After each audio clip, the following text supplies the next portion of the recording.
Bom, galera, vamos então falar um pouquinho do Hellblade 2, né? Que saiu essa semana, né? É um título que aí a gente até tinha comentado aqui que, pô, a Microsoft não fez marketing quase nenhum pro jogo. Pois é. Foi, assim, né? Uma parada meio esquisita nesse aspecto. A gente entende que a Microsoft tá em uma coisa de transição, mas era um jogo muito aguardado, o Hellblade 2. A gente sabia que, tecnicamente falando, ele ia ser impressionante, né? E é impressionante, na verdade. Uhum. Mas saiu aí, todo mundo já jogou e dava pra zerar no mesmo dia que ele lançou, né? E vamos então falar um pouquinho do Hellblade? Boa, Vamos. boa. Pode começar. Pode começar? Então vamos lá. Cara, é o seguinte, eu preciso começar falando do primeiro. Eu acho o primeiro fantástico, é um jogo que realmente vai numa maré contra o que a gente já tem de videogame aí.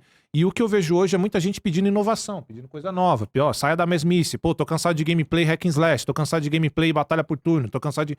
E o Hellblade vai pelo rumo da batalha coreografada. Tá? Então, desde o primeiro ele chama a minha atenção por isso, que além de ser um jogo muito bonito, trazendo expressões bem legais, é um jogo Binaural. que... Oi? E O som. O som, não, o som é muito legal. Então é um jogo que vai por um caminho diferente. Então eu gosto muito do primeiro, já vou ser suspeito a falar do segundo. O segundo, eu achei que a história, a primeira, me impactou muito mais, até porque ali era o primeiro jogo, é o cartão Novidade, de visita, né? novidade, pega muito mais. Então, em relação à história, prefiro a do primeiro. Aqui a gente tá falando de expressões no nível absurdo dos personagens, né?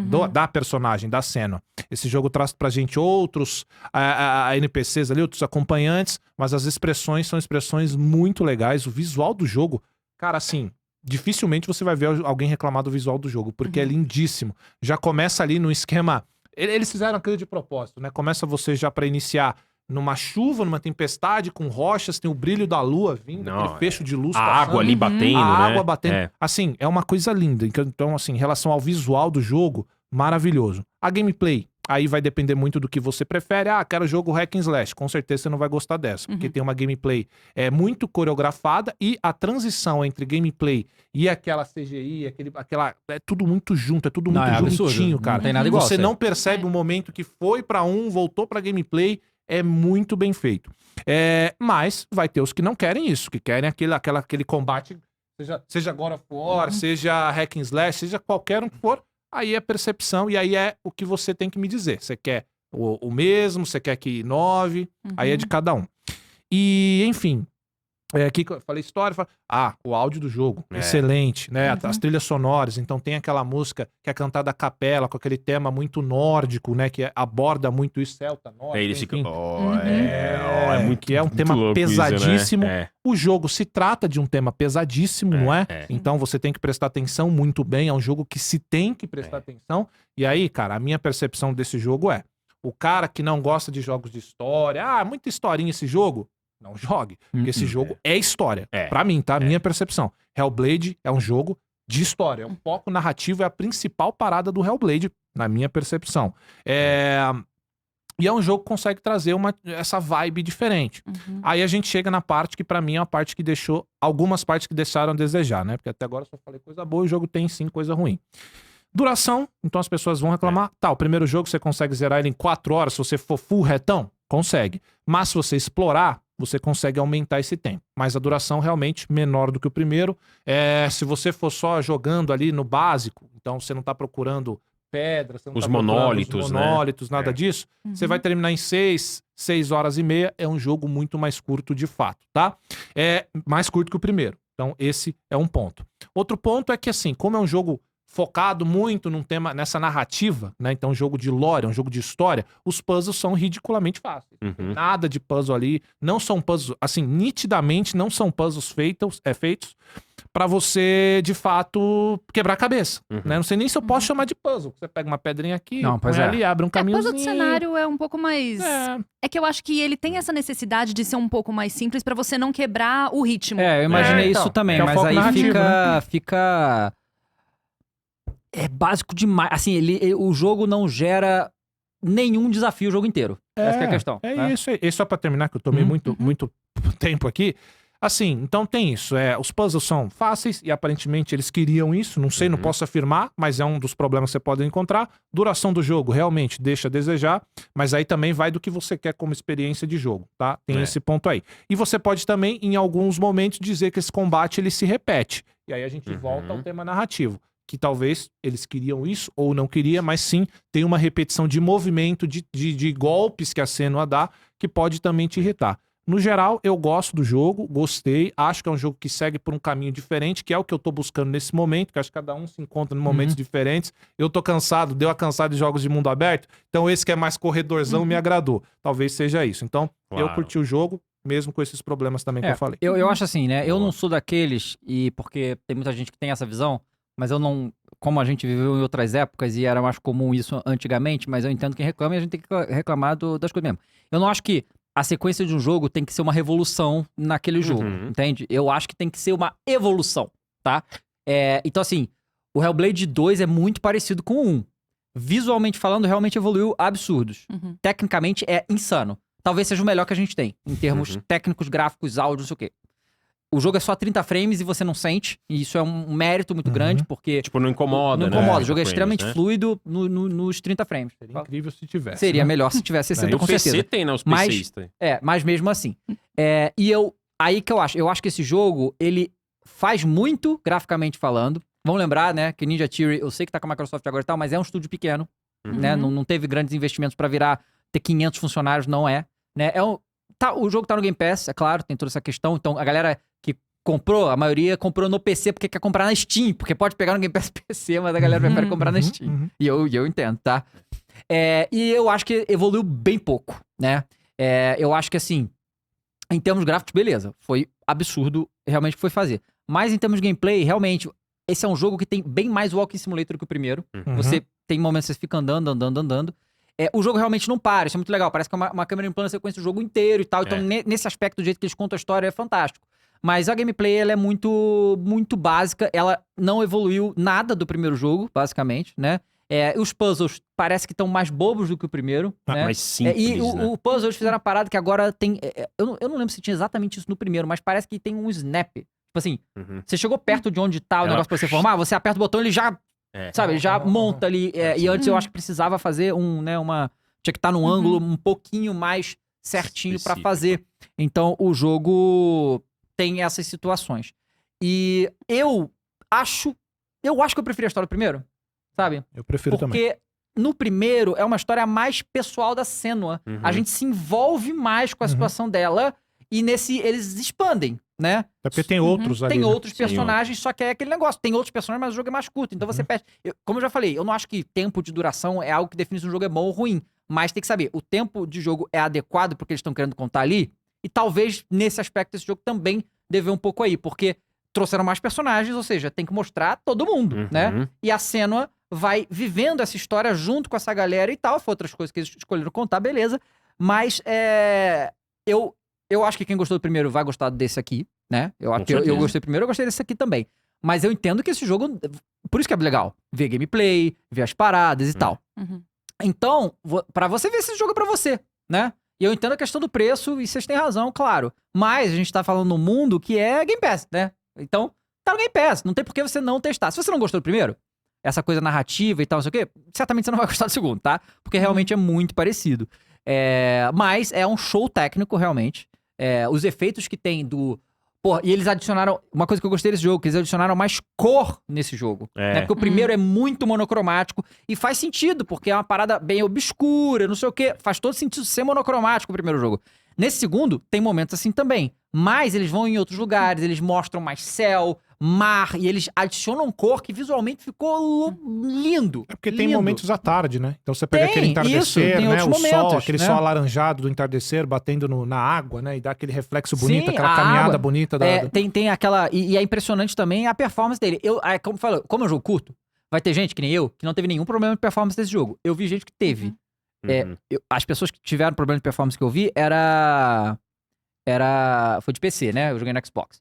Então, não sei aí, realmente. Eu não tive nenhum problema de performance. Eu joguei no Xbox, assim, sei lá, nas primeiras 2 horas, em alguns momentos, caía de 30. Então, eu não sei. Caiu, o meu, então dava uma quedinha, Uhum. aí voltava pro 30. Tem uma hora lá que você vai num reino lá, whatever, que os puzzles, eles são uns efeitos de luz que me lembrou um pouco até em alguns momentos o Alan Wake, o jeito que o cenário inteiro muda, assim, perfeito. Transformação de cenários, né? Tem. E as partículas, cara, tem hora que é tipo um monte de partícula pequenininha, assim, Sim. pô, tudo bonito, funciona, cara, é E as expressões faciais absurdas, porque você vê a expressão facial. É o ponto alto do jogo. Ponto alto do jogo. E assim, não só isso, mas a questão de transição de cutscene pra jogo, eu acho que é a melhor que já foi feita. Tudo bem, é um jogo menor. Então, quanto menor o jogo, mais intensamente o gráfico você pode fazer, né, e tal. Então tem só uma coisinha que eu tô lembrando agora, que eu adiciono, não sei se isso é crítica e tal, mas que eu acho, é só a minha opinião, que eu acho que poderia ser diferente.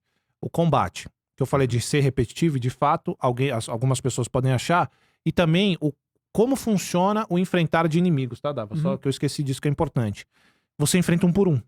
Então, talvez... Esse é o ponto que eu ia falar mesmo. Aumentasse, né, Micalha? Porque no 1 você enfrenta mais de um. Você enfrentasse ao mesmo tempo da batalha 2 inimigos, mas não, você tem que terminar a batalha com um pra começar com o outro. Aí é uma escolha dos caras, eu acho que deixaria mais dinâmico, né? Até desafiaria um pouco mais o jogador na hora do combate. O 1, ele tem mais momentos de combate, mais momentos. E os momentos de combate do 2, eles são mais simples no sentido de que você enfrenta sempre 1 a 1. Então, e a transição de um pra outro é incrível também. Então você tá enfrentando o cara, às vezes o outro inimigo vem e mata o inimigo. Você tá enfrentando, você é fraco pra ela. Deixa eu entrar aqui na arena. Vocês perceberam isso? É muito louco isso. Sim. Tipo, você tá enfrentando o inimigo, aí você tá quase matando ele, aí vem o Brucutu, que é parceiro dele ali nos vikings, nos nórdicos, mata ele e fala, sai fora, você é fraco, deixa comigo. Então é sempre 1 pra 1. No Hellblade 1, principalmente quando você vai lá pro inferno, cara, tem trecho em que você enfrenta tipo, 4, 5 inimigos de uma vez. Isso não acontece no 2. Então eles optaram por deixar um combate mais simples. Tem menos trechos de combate, né? Esse é outro ponto que também eu vou comentar daqui a pouco. Mas é bem isso que vocês falaram. Tem um pontinho, não sei se vocês perceberam. Esse jogo, ele tem os quick times escondidos. Sim. Ele não te ensina nada em tempo algum. Então, pra interagir com as coisas, você tem que apertar. É aqui. Pra fazer qualquer tipo de animação, você tem que fazer aqui. E uma coisa, cara, que é interessante aqui também, é que eu não sei se vocês perceberam isso na gameplay, mas, por exemplo, tem uma parte lá, logo quando você tá chegando na parte final lá, que tem o castelo, que você tá chegando pra falar com o homem, você pode salvar personagens durante. Então, às vezes, eles pegam um dos NPCs, estão segurando aqui, e ali é um desses eventos. Só que como não tem, às vezes você perde. Então, teve uma vez que o cara pegou uma do meu time lá, os que estão comigo, matou. Só que aí eu morri na gameplay e voltou dessa parte. Aí você apertou o botão. Apertei o botão, consegui salvar ela. Então, assim, se eu não tivesse morrido, eu nem teria noção de que tem como salvar. Tem a opção, né? Durante essas animações, tem como você salvar os NPCs ali. É muito bom mesmo. E assim, e outra coisa também, né? As lutas de chefe que tem nesse jogo, tirando a última, elas são... É mais um...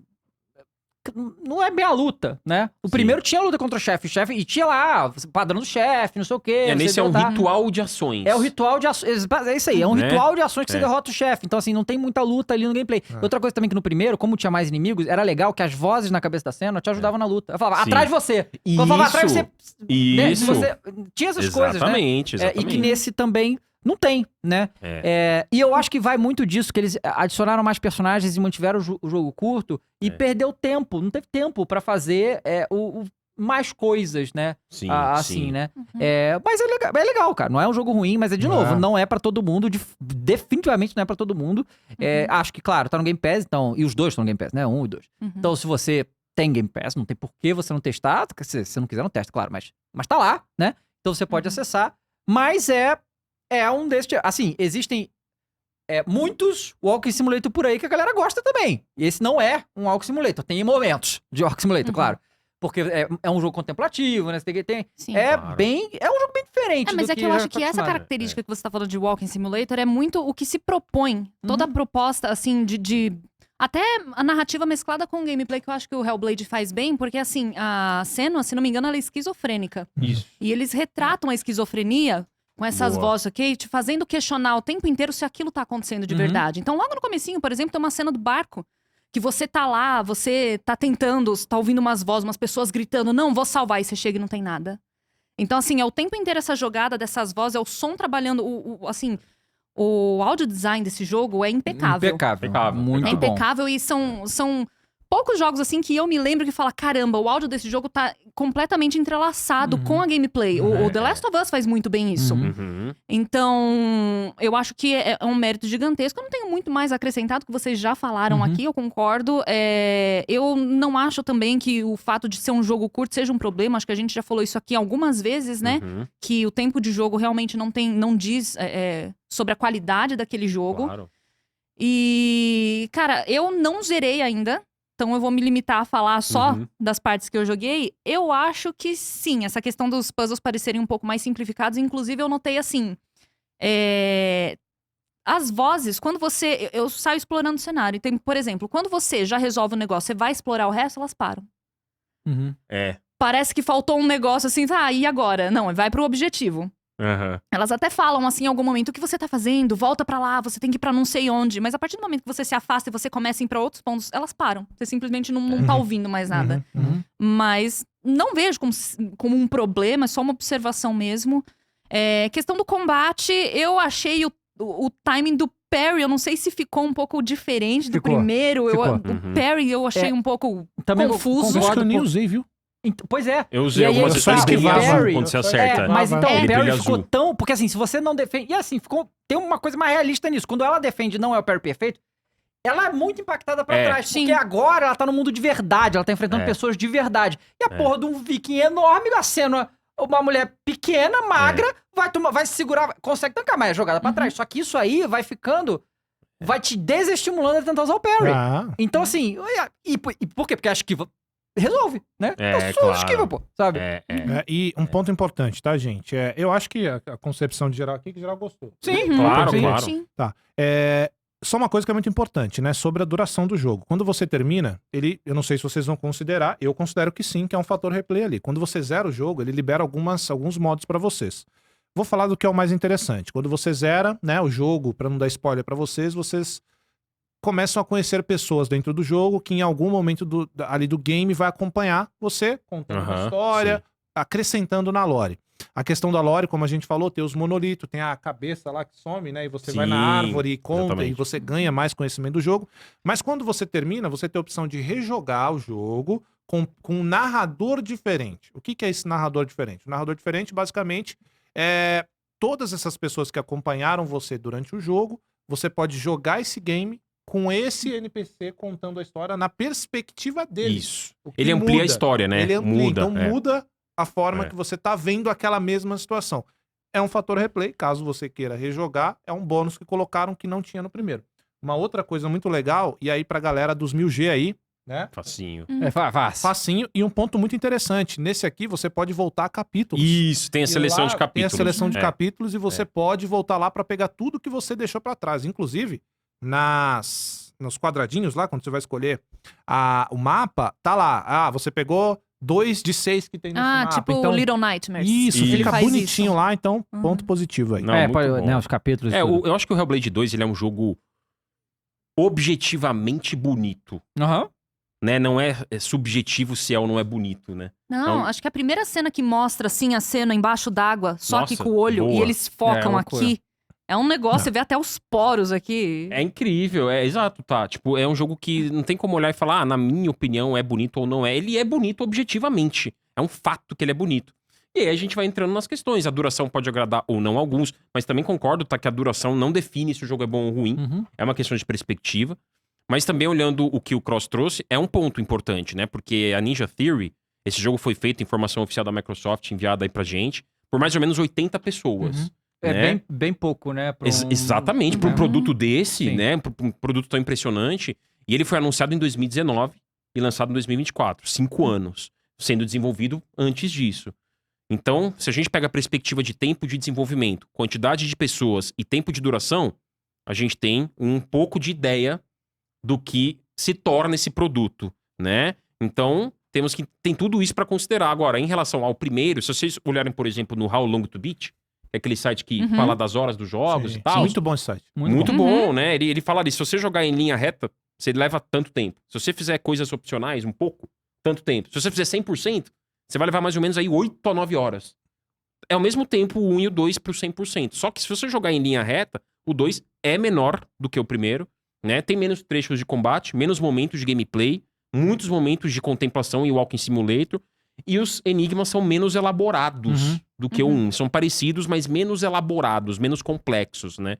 Então acho que esses são os pontos. Mas é um jogo que acho que quem tem e curtiu o primeiro tem que jogar. Sim. Tá no Game Pass, então acessível pra caramba. Quem é fã do primeiro Hellblade vai gostar muito do Hellblade 2. Eu super recomendo, fiz também, publiquei no meu canal. A gente publicou no site, no portal do Flow Games. Quem quiser ver a análise tem no flowgames.gg aí, beleza? Então, Eu acho que é um produto super acessível pra todo mundo experimentar, né?